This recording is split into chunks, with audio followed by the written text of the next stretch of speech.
Man, do I ever miss being married. I love to make fun of married people, since I ain't one no more. Married people are fair game. I heard about this Claude, this man. I don't know what his name was, but he forgot his silver anniversary. Now, for you men, that's 25 years. Okay. So, his wife, toward the end of the day, finally embraced the fact that she was living with a husband that had forgotten their 25th wedding anniversary. She was steaming mad. She stomped up the stairs, hollering to him all the way. This is our silver wedding anniversary. I have washed your clothes. I have put up with your idiosyncrasies. I have given birth to your children. And you have forgotten our 25th wedding anniversary. That is a quarter of a century. In the morning when I get up, there better be something in the driveway that's red that goes from 0 to 200 in 6 seconds. And if there ain't, you're in big trouble. She gets up the next morning. They didn't sleep in the same room. And she peered out the upstairs bedroom window. And there was a box that was red with a white ribbon sitting in the driveway. Oh, she knew what it was. She ran down the steps and she picked up that box and she opened that box, and inside that box was a set of bathroom scales that could go from 0 to 200 in less than 6 seconds. And that married man has not been found since that day. Go.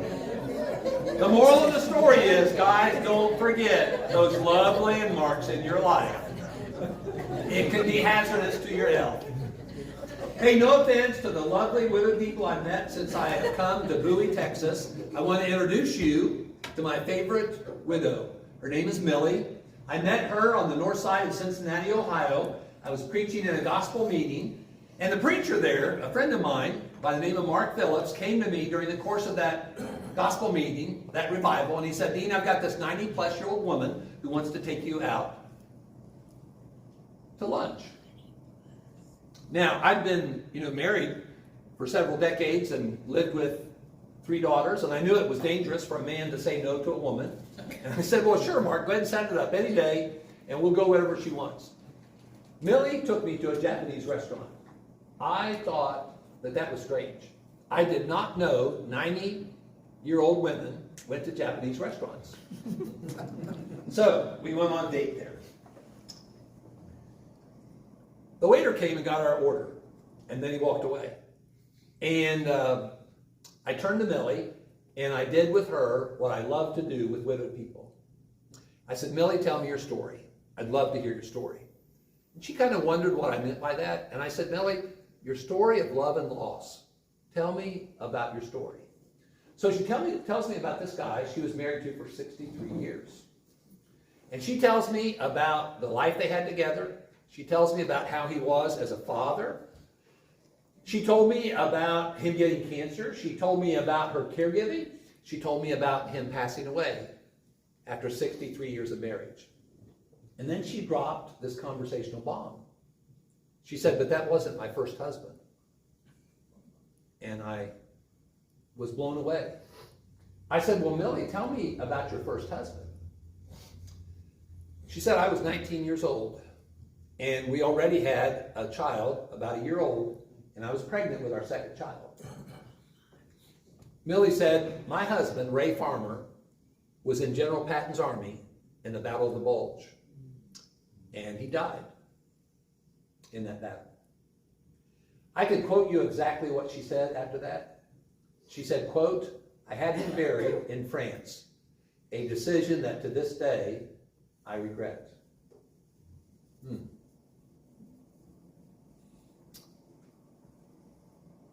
I was really touched by that story.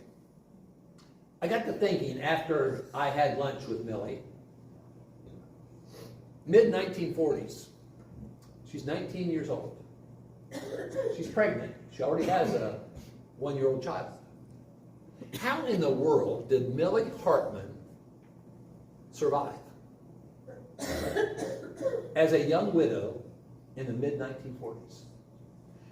So after I left from that gospel meeting, when I would do a workshop like this, I would sometimes call her and I would say, Millie, I want you to know I was in such and such a place and I told your story. Because I wanted her to know that her story had great value, inspirational value. She had gone through a really difficult time in her life and she learned to cope with that and survive. Have you ever thought about the painful times in your life and what a great value that they can be not only to you in your life, but to other people who know your story? Did any of you go and see that movie a few years ago, I Can Only Imagine? Man, was that ever a touching, faith-based story. This poor kid, he's raised in a highly dysfunctional family. His dad's pretty much a drunk. And his mother went and left him. And his relief from that dysfunctional family situation was playing his guitar and writing music. And that's how he survived. He graduated from high school and he left home as quick as he could. He got a job setting up the sound equipment for a singing group. In the course of setting that stuff up for that singing group, he found out that with this particular gig that was scheduled, the lead singer didn't show up. And so when he heard that, he said, hey, I can sing. I know music. I'll be the lead singer. So they embraced him into this group, and he started singing with this group. Well, they were trying to become known and kind of climb the ladder in the entertainment industry. And he did everything he could to get the professional people who evaluated musicians to notice them so that they could get even bigger venues. Well, at a critical point in the movie, there is this guy who is this entertainment evaluator agent kind of a guy who gets in the boy's face at the end of a particular concert and he says, son, you and this group, you're pretty decent, but you will never be really good until you take your pain and you make it your inspiration. Until you take this pain and make it your inspiration, that's when your ministry as a singer is going to have powerful impact.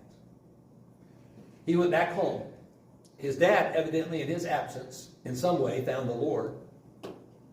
And it took a long time and a lot of experiences, because life is about people, relationships, and experiences. It took a long time for their relationship to be mended. And finally, him and his father got to a better place. He left his father's home again. He reunited with that group.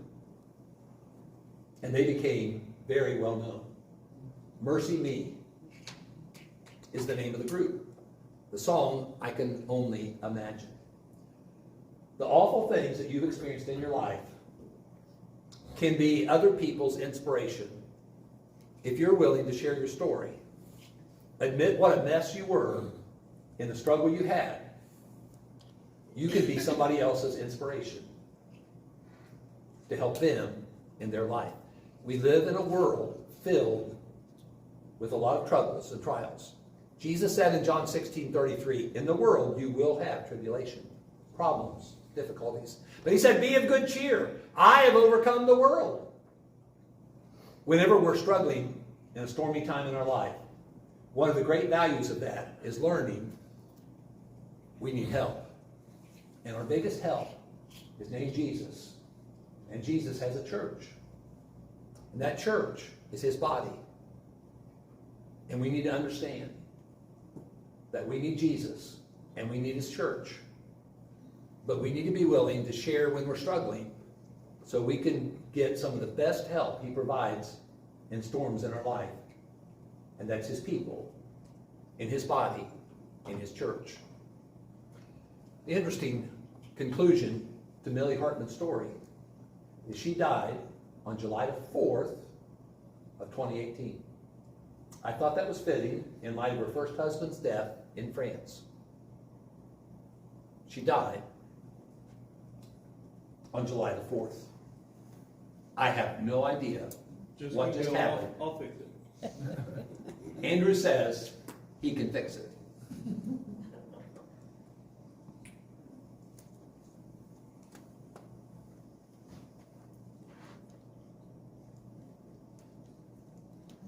It may take me a minute. Just keep going.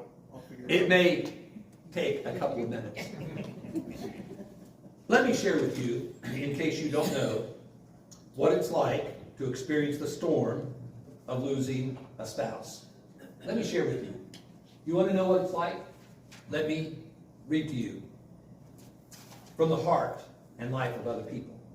When I lost my husband, Roy, it was as if I entered into another universe. I wasn't only grief-stricken.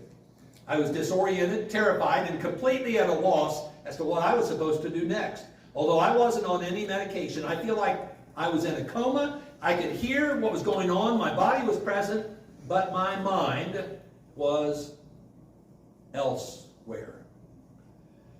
A brother in the Lord, who's a teacher and a retired preacher, shared this with me. On August the 16th of 2021, my heart was shattered by the loss of my sweet wife, Miss Carolyn. She went home to be with the Lord. Now I live in a world I do not understand. It is a lonely world of darkness that I no longer fit into. I have no one to care for but myself. The one I devoted myself to is gone. He later says, frankly, my life stopped that day. This is not the way we planned it. My whole life was gone. She was not supposed to die before me. I wish I had a buck for every person in a workshop who has come to me and said, we both thought I was going to go first. He said, we held hands constantly for 55 years. We thoroughly discussed everything we did.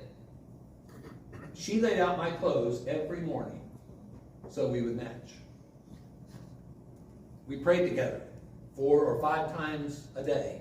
We served God together for all of those years. Later on, he says, I eat out very little. Sunday was our day to eat out. Someone at church will ask me to join them, and I accept once in a while. I always go when the church has an evening event, but who do I sit with? If I sit with a family, their conversation does not allow me to join in. This is because I don't really fit in. Here's a member of the Lord's Church in Ohio. She said, I just cleaned my husband's room and washed the last sheets that he slept on. It was so hard. She said, I probably could have washed those sheets with my tears. Here's another lady. The space inside of me, previously occupied by that passionate relationship, was strangely empty. I went from having someone think that I was the most amazing person on earth to feeling invisible and vacant. Another lady said this, after 10 years of being a widow, in many ways I've gotten used to this, taking this ride alone. It's the little things that I know I'll never get used to. Having to empty the dishwasher, no one to share a good night kiss with, no one to take in my arm whenever I'm crossing the street. All that still reminds me daily that I miss Lane, and I will never get used to the loneliness I feel all the time. Another lady said, since this happened, I feel like Dorothy in The Wizard of Oz. Like a tornado has picked up my house, is spinning it around, and I just want to know, where is it going to land? And there's a book called Getting to the Other Side of Grief that was written by 2 people, a male and a female. She has a nursing background. He has a pastoral counseling background. And in that book, the female with a nursing background admitted this. I wanted to kill myself. Going to bed at night was so hard. I prayed that God would let me die. I wanted out of this life. Another lady said, my husband passed away from this world about 2 months ago. I still can't come to terms with it. he should still be here. I could go on and on, telling you with the words that people have shared about what a tremendous struggle it is. I'll share just a few more. Some of you may know the Stapletons. Robert Stapleton, a Texas guy, spent time in Tanzania, Africa, many years as a missionary with his wife. Robert passed away.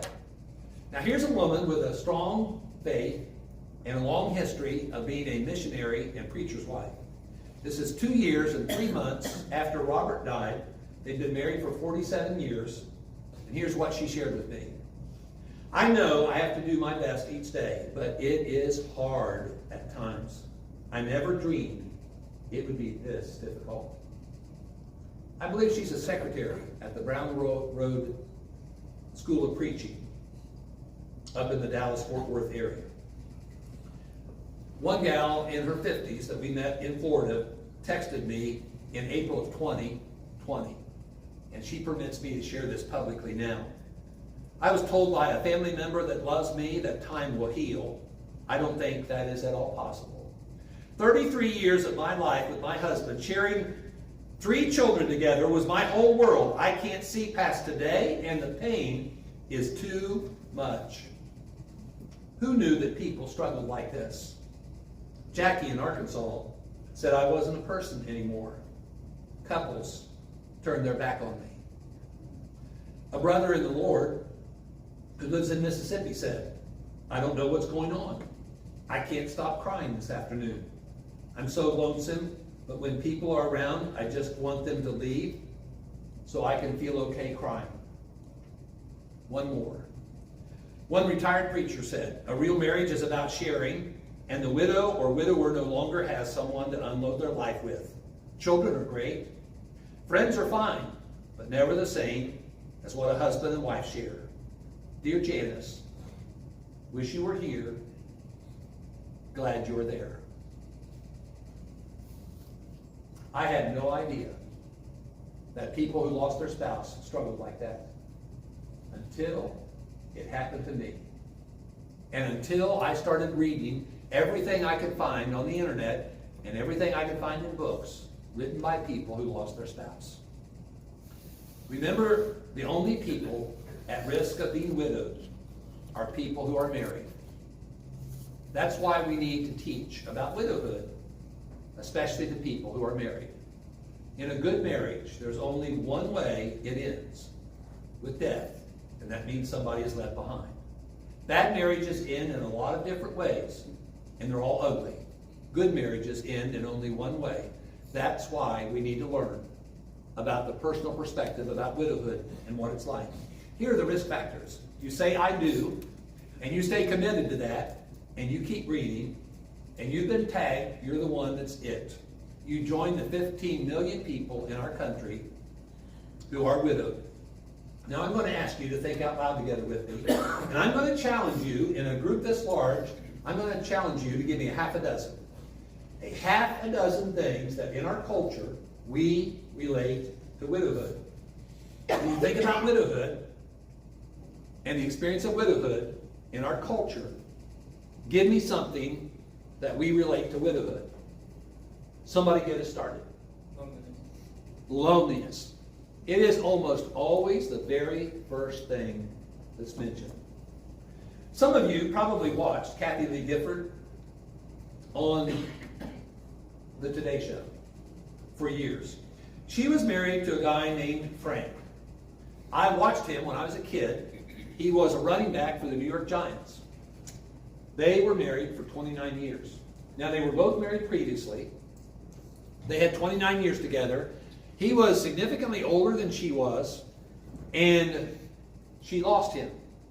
Now, I have read one story in a magazine about her, and I've seen one video interview with her. And let me tell you about what she said about her loneliness. When she described her loneliness, she said, I was painfully lonely. She didn't say she was lonely. She said she was painfully lonely. And when she was asked about why did you move to Middle Tennessee, She lived up in the New York area. After Frank died, after however long it was, she decided to move to Tennessee. And so she was being interviewed by the Tennessean, the major media outlet in the Nashville area. She lives in Franklin, Tennessee. Why did you move from New York to Franklin, Tennessee? She said, because I was dying of loneliness. That's what she said. Dying of loneliness. See, the loneliness of a widowed person is different than the loneliness of other people. Married people can feel lonely. Did you know that? Some of the most lonely people in the world are people who are married, who are relationally distant to the person that they should be most intimately connected to. Not all marriages are good. Let me quote to you out of a book I used in premarital counseling for a number of years. The most miserable people in the world are not single people who want to be married, but married people who realize their marriage was a mistake. We're social creatures. We live in a coupled world. It's a natural thing to desire to be married. But we need to be very careful about that, because sometimes if we're ill-prepared, or the person we're married to is ill-prepared, sometimes we can find ourselves in a miserable marriage. We could find ourselves in a mediocre marriage, and we could be very lonely, though we check the box that we're married. Loneliness. Give me something else that you might associate. Yes, sir, in the back. I don't know if this is one you commonly get, but first, like, my mother died, and so what I worried about for my dad was Mom's first birthday without her, their first anniversary without her, first Christmas. Firsts. If you want to minister effectively to widowed people, find out about the date when they got married. Find out about the date that that person that they lost when they died. And make it a point of doing something special for them on those occasions.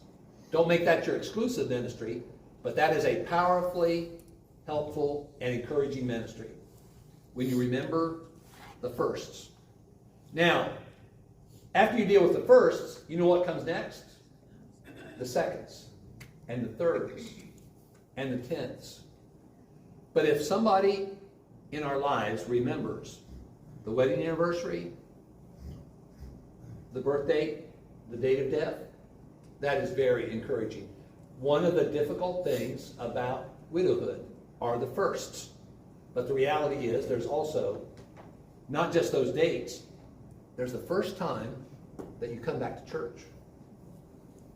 Do you know some of the saltiest tears are cried in the big rooms in church buildings where public worship is being conducted? Because after having done that with somebody you love for years, it's very hard to do that when you're by yourself. Cheryl Wayne and I met this young couple in Mission, Texas. Any of you know where Mission, Texas is? It is way down there at the tip. Down near McAllen, okay? Now, there was a young couple when we were doing a workshop there in the Palmhurst, Mission, Texas area. A young couple who really just not too long ago had graduated from college. And here was what they did. This was a unique ministry. They said every Sunday morning when they come to church, they stalk widowed people. And they find a widowed person who's sitting alone. And that young couple goes to that widowed couple, a widowed person, and says, "May we sit with you today?" I wonder tomorrow, in the big room here, if there's going to be any widowed person who's sitting by themselves. What a neat thing for somebody to come up and ask, "Can I sit with you?" Now, probably this church is like most churches. You probably have assigned seating. I know it's going to be hard for you to do this, okay? But throw yourself under the bus, okay? Deny yourself your reserved seat. How about sitting with a widowed person? A great way to express your concern for them. You don't have to say a word about why you're doing it. Just ask if you could sit with them. What a boost to their morale. You know what I really miss about public worship? Is sitting next to that wife and holding her hands when we're being led in prayer at church. I miss that. That was a bitter pill to swallow when I couldn't do that. So yeah, loneliness, firsts. What else? Give me something else you'd associate with widowhood. Maybe like isolation, like so along with that. Like, Isolation. Do you know what a widowed person is? Now this also holds true with people who've experienced divorce. Adults who are not married are misfits in a coupled world. Amen.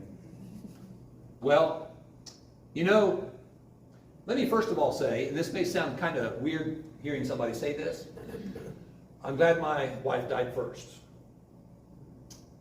Now, it took me a few years to get to that point. But having experienced what I've experienced, I wouldn't have wanted my wife to have dealt with widowhood. Our marriage was going to have to end one way or the other. One of us was going to die because we were committed until death do us part. I'm glad that I'm dealing with it and not her. I'd rather it be me than her. Adults who are not married are misfits in a coupled world.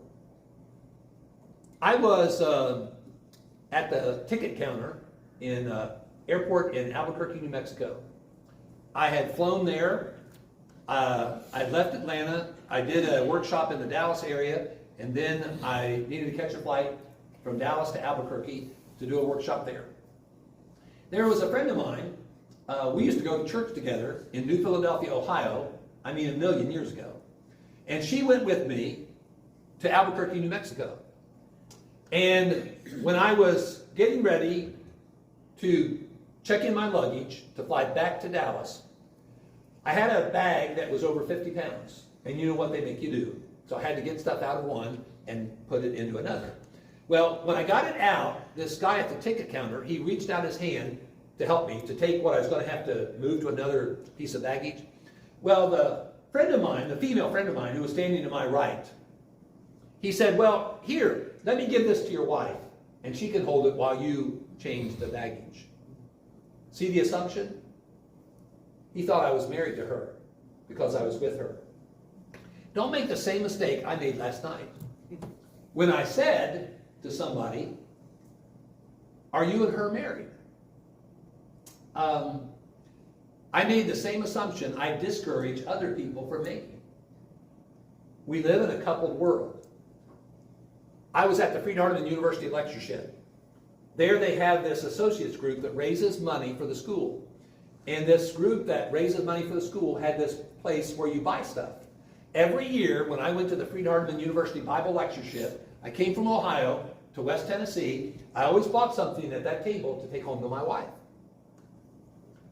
So this was a couple of years ago.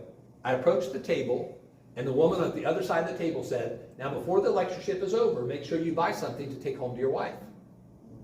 What was her assumption? I was married. Most adults are married, but there are adults who've never married. There are people who are divorced who've not married, and then there are widowed people who are not married. It is a challenging life to fly solo in a coupled world. It's very challenging. There's a lot of social awkwardness with adults that are not married. It's hard to get used to being by yourself. Now, give me something else. I think you've come up with 3. Give me 3 more. Something associated with widowhood.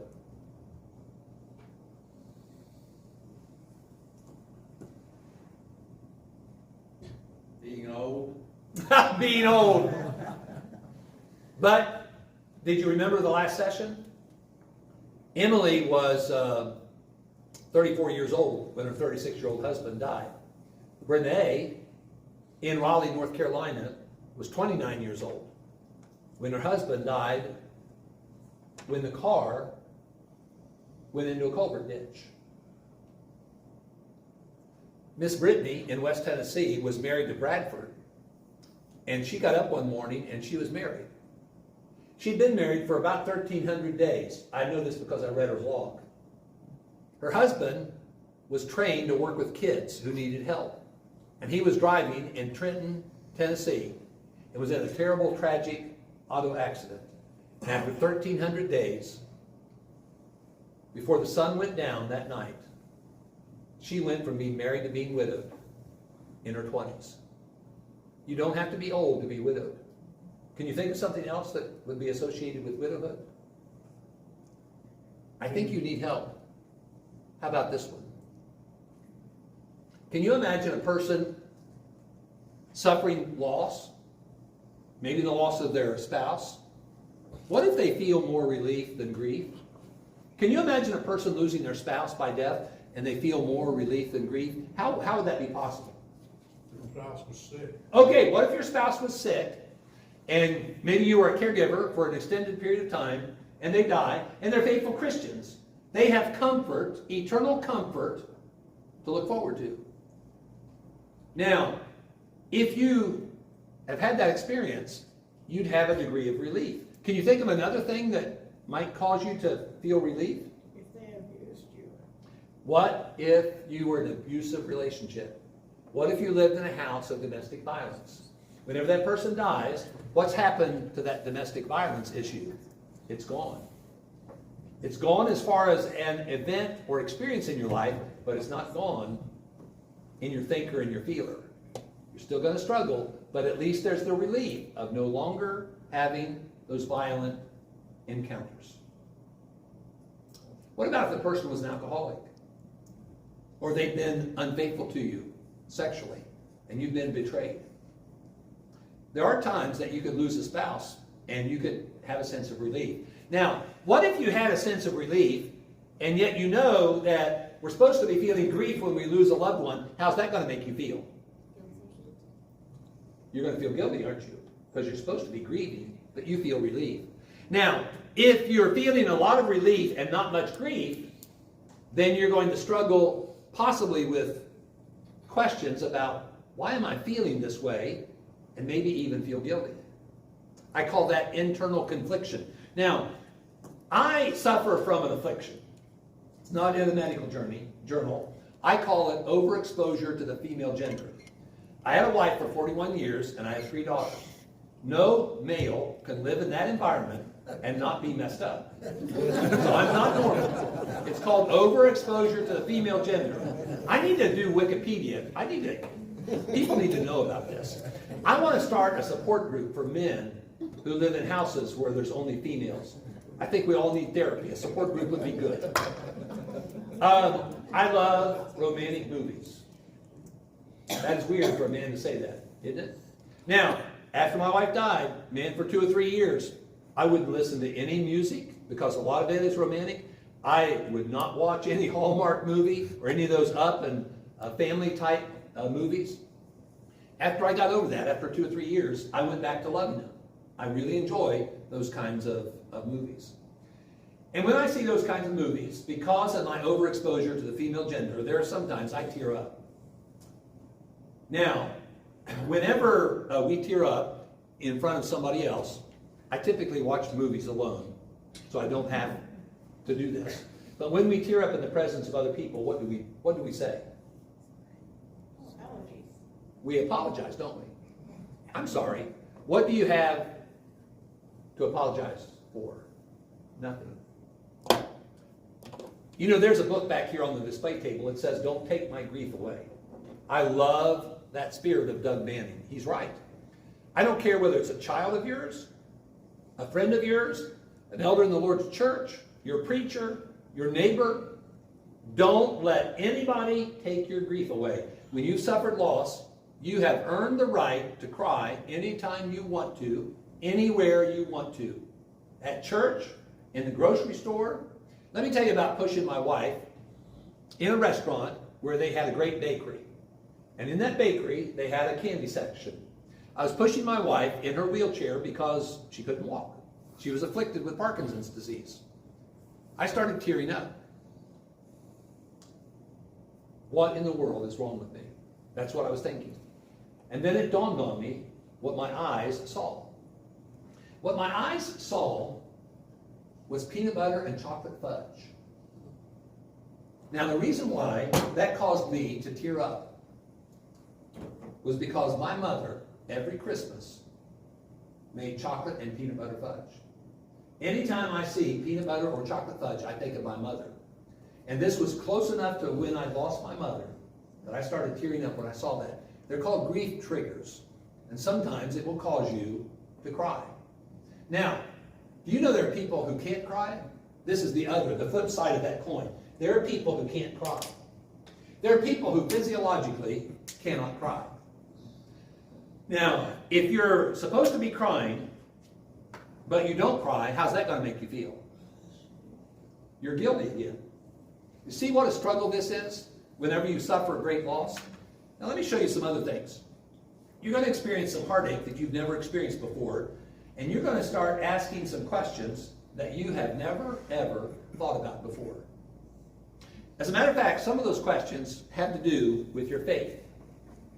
You may ask some questions and start doubting yourself, your faith, your church family, because you know what I guarantee you in regard to your church family? There are times that even with the best of church families, you are going to feel neglected. Now remember, feelings are not always consistent with reality or truth. There's a difference between being neglected and feeling neglected. Remember, everybody has a thinker and a feeler. There are some people who are neglected, and you probably will be neglected. And you probably, more likely, will at least feel neglected. And you're going to wonder, why doesn't anybody care? Well, they may care. Their problem is probably they don't know. See, let me explain to you, let me do a little math. Okay, we've done English, let me do math. Okay, here's an equation, a math equation.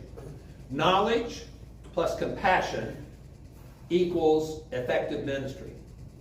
When we know about something that's going on in somebody's life, and we know they need help, and we know they need a certain kind of help, and we have a compassionate heart, that means we're going to effectively minister to them. Now, what if we have a compassionate heart and we don't know about what their needs are? We're not going to effectively minister to them because we don't know. What if we do know, but we don't have a compassionate heart? We're not going to effectively minister to people. The reason why we need to know about what is going on in other people's lives is so we can help them. But what do we often do? We don't want other people to know that we're a mess. It is okay to let other people know you are not okay. As a matter of fact, how do you expect us to help one another if we're all so private to a fault and won't let other people know, I need help? Remember the song.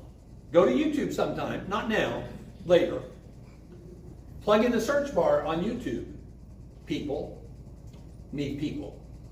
You're going to experience a loneliness like you've never experienced before, and you are probably going to have an identity crisis. You were somebody's wife, you were somebody's husband, but you are no longer that. But you may feel that you are. Can a person feel married but not have a marriage? Ask a widowed person who's been recently widowed, even within a few years. That is not an uncommon thing. You feel married, but you are not married because that marriage ended with that person's death. And sometimes what happens is over a course of time, things that are circumstances in our life, we permit to become our identity. Who are you? Well, I'm his wife. It's unlikely for the guy to say, I'm her husband. But a woman is more likely to think about relationships. You're not a wife anymore. You're not a husband anymore. Your identity has changed. And boy, I'll tell you what, one of the strongest comments that I've ever read is this one. Imagine a single event that will dramatically change your calendar, your checkbook, your friendship network, the contents of your refrigerator, the temperature you set your thermostat, your outlook on your future, your connection with your children, and that's not all. Your appearance may change. Your emotions, your sleep patterns, your theology, your social status, and possibly your address. And then she gets personal. I experienced most of these changes and more beginning April 21, 2006, the day I became a widow. I don't like that word, and I still will not check that box to identify myself. Some of you may have read the book, The Scarlet Letter. Did anybody in school make you read that book? If I ever write another book, it's going to be called The Black Letter. You know what the black letter is? It's W. The first letter in the word widow and widower. Now, I have a son-in-law who thinks that it's a mouthful to say those three words, widow and widower. And so he refers to us affectionately as the W's. Affectionately. He talks about the W's.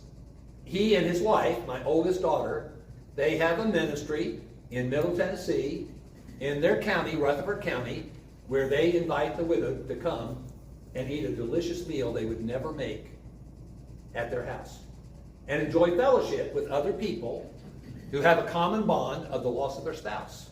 It's a very encouraging monthly shot in the arm to the widowed folks.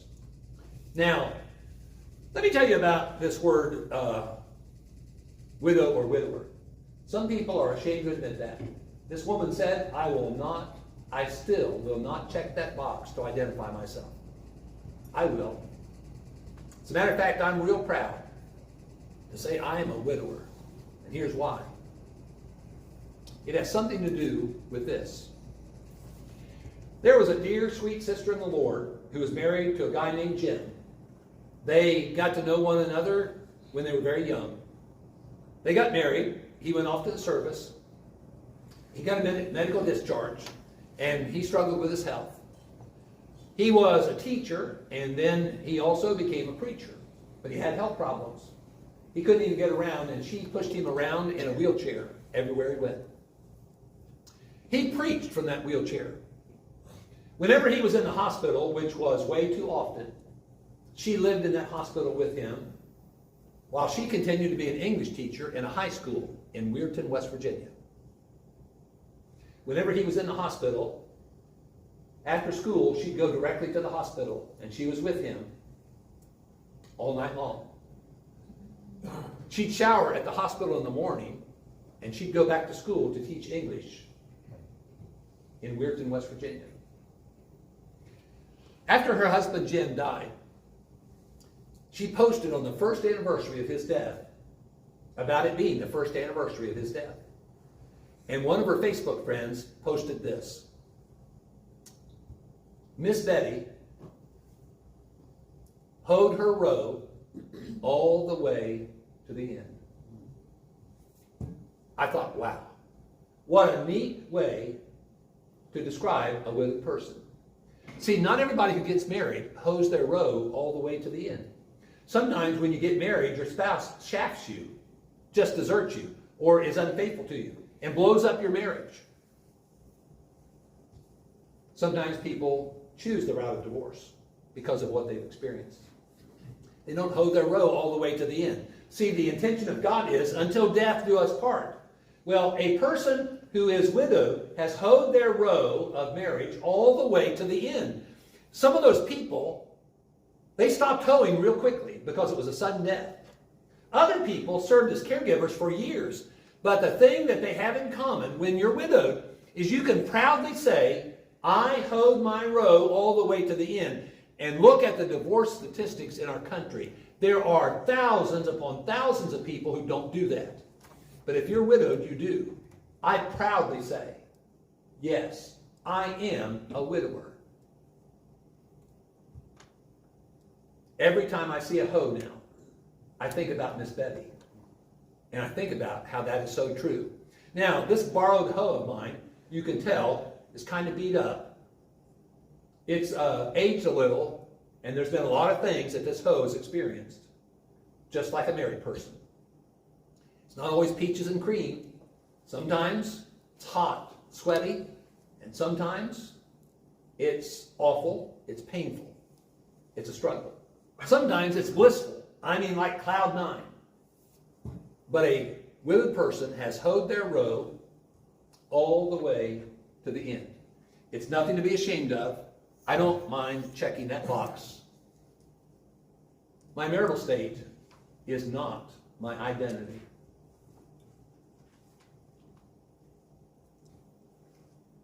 Financial jeopardy is not uncommon with widowed people. You're having to deal with forced change. Nobody likes to be forced to deal with change. And every time you look where your mate sat, what do you see? Nothing. Air. I have some dear friends in Pikeville, Kentucky, which is pretty close to where Kentucky and West Virginia meet, just south of Ohio. Josh Allen is his name. His wife's name is April. About a year and a half ago, their 7-year-old son, Andrew, died. They don't even know why for sure.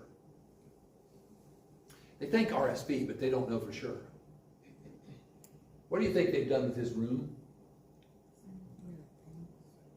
Just the way it was. The absence of that boy, they're having to deal with. Man, that is one of the hard things whenever you suffer great loss in your life. Well, there's a lot more. Dreams are not uncommon. It's not an uncommon thing after years of having lost somebody. It could be a child like Andrew at age 7, or it could be your spouse after years of marriage. It's not uncommon for years and years and years after that to occasionally dream of that other person. But we have a tendency to think that if we start doing that, there must be something wrong with us. We shouldn't be doing that. No, that's a part of grieving. It's a very natural and normal thing. You're having to deal with silence.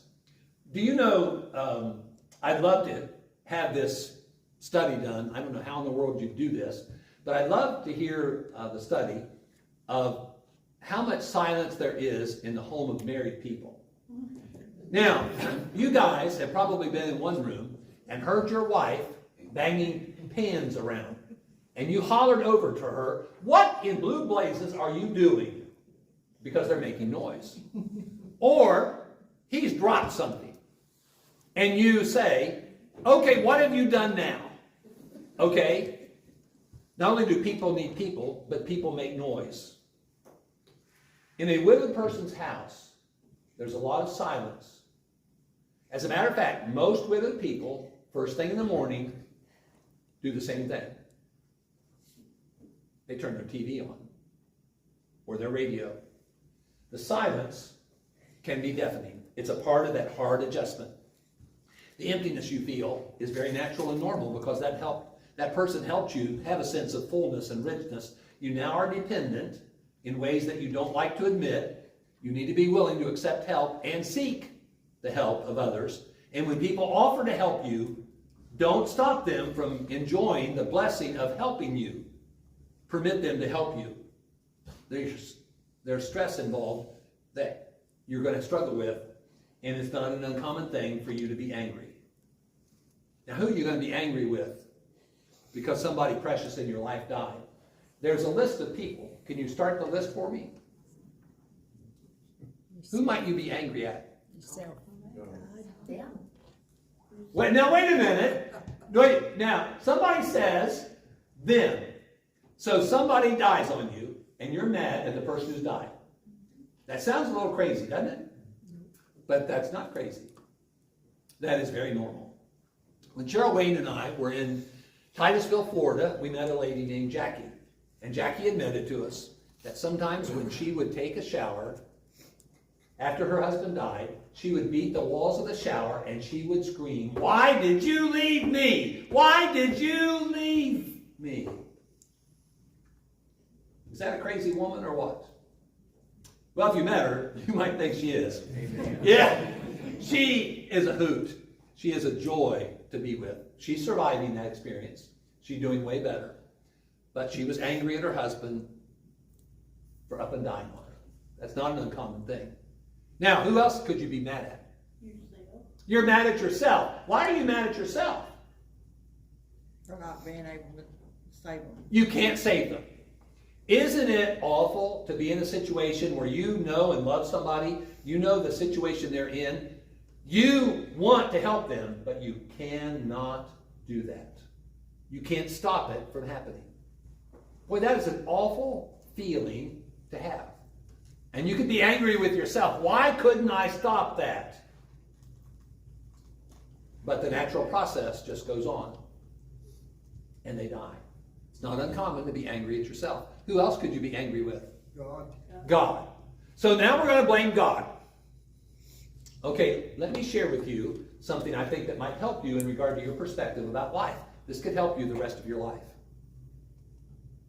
This is a phrase, a sentence that I came up with that I now frequently share with others. Here is the statement. Not everything that happens in this world is God's will, but in everything that happens, God has a will. Now let me explain to you what I mean by that. There are times in the Bible, God's will is used in the permissive sense. Remember James 4, if the Lord wills, we will do this or that. That's talking about permissive will. Now there are other times in the Bible that God's will is talked about in regard to desire. God is not willing that any should perish. 2 Peter 3:9. In other words, he doesn't desire it. He doesn't want it. He wants us all to come to repentance. I'm using God's will in the sense of God's desire. Not everything in this world is God's will. God's desire. Do you think God's desire was for Eve to eat the forbidden fruit? Then to hand that forbidden fruit to Adam, and he'd be so blockheaded and so stupid that he would take and eat that forbidden fruit too? Do you think that's what God wanted? To bring sin into the world and all the consequences, all the collateral damage because of sin? God doesn't want sin. God's a holy God. What about the world getting so bad between Genesis chapter 1 and 2 up to chapter 6, verse 1, and the world is just tanking, and every imagination of man's heart is only evil continually? Do you think that's what God desired? There are so many things in this world that happen that God doesn't want to happen. Do you think God wants domestic violence? Do you think God wants divorce? The prophet Malachi says God hates divorce. Do you think God wants families to be dysfunctional? For children to be abused? There's a lot of things that happen in this world that are not God's desire. Not everything that happens in this world is God's will, but in everything that happens, God has a will. Do you know what God's will is? That he be glorified and we be a blessing to others. That's it. Now that's what God wants when you're prospering and you're on a roll and things are really good. He wants to be glorified. He wants us to be a blessing to others. When we're suffering great adversity, he wants the very same thing. He wants him to be glorified and us to be a blessing to others. That's God's consistent desire. With all the ups and downs of our life, what he wants is for us to glorify him and be a blessing to others. It's understandable, though, for us to be angry with God. What about being angry with the medical profession? Think they've ever made a mistake? Sometimes we hear about litigation because mistakes are made. There's no perfect nurse. There's no doctor that knows everything. And every human body is different. There's guesswork involved. I've been told that's why they call it a practice. Well, you know, the reality is the medical profession is educated, experienced guesswork. They're highly educated people who develop a lot of experience, and they're very helpful to us, but there's a guesswork element because nobody knows everything, and every human body is different. What could help one person may not help another. It could even be harmful to another. The medical profession, sometimes we can be angry at them. Now, if you're angry with God, which is the most challenging of all of them, what should you do? Sometimes when we get angry at people, we just walk away. Talk to the hand. Talk to the hand. We don't want anything to do with them. If you had a child who was mad at you, angry with you, wouldn't you want them to come to you and express that anger and inform you why they have that anger? Because when you do that, you know what's going to happen? Your relationship is going to be better and closer because you work through that anger. The same thing can happen with you and God. Anger is a very natural and normal experience with great loss. And there's a worry and fear that you've never felt before because now you are flying solo in a coupled world. You've not only lost companionship, you've lost your sounding board. You've lost your cheerleader. You've lost your best sorts of support. and you're going to struggle and have a lot of fears and concerns. There's going to be restlessness. You're going to be tossing and turning because there are so many questions and you don't have all the answers. And then, can you imagine a guy in Chester, West Virginia coming to me and saying, I've got one more thing I'd suggest you add to your list. At that point, this list was only about 10, maybe a dozen things. And that was what he said. Member of the Lord's church. Tomorrow, if you're among, and I hope you are, the 140 or so that are in that big room and we're worshiping together, if you think that there are not people, at least a person in that room, who previously in that week had suicidal thoughts, you're probably naive. There are a lot of people who have suicidal thoughts who don't commit suicide. There are way too many suicides. But there are a lot of people who have suicidal thoughts who don't take action on their thoughts. Sometimes life can be so hard and so challenging that you struggle mightily, even thinking about suicide. Why is being widowed so difficult? Why is the challenge, the experience so hard? Well, let me explain to you. It's the only relationship in the Bible described with those two words, one flesh. That makes that relationship special. How many of you, and I'm not going to assume that you're married, so I'm going to ask you this question. How many of you in this room are married? Raise your hand if you're married. Oh, wow. Okay, the vast majority of you. Now, I want you to think about how many people there are on planet Earth. I'm going to give you this information. I found it on the internet, and everything there is true, right? Okay, 8 billion plus. That's how many people there are in the world. How many people are in your marriage? Only you and that one other person. If that doesn't cause you to think about how special your marriage is, I don't know what I could do to convince you that your marriage is special. Your relationship is very unique. Of the 8 billion plus people on planet Earth, only you and that other person, wow, cherish that blessing. Because one of you is going to lose it too soon. Here's what it's all about. You want a prescription for a great marriage? I call it a magnificent marriage. Now, you can't have a perfect marriage because you can't take two flawed people and make something perfect. But you can take two imperfect people and create a magnificent marriage when they both buy in to this philosophy. It's all about the total giving of the total self for a total lifetime.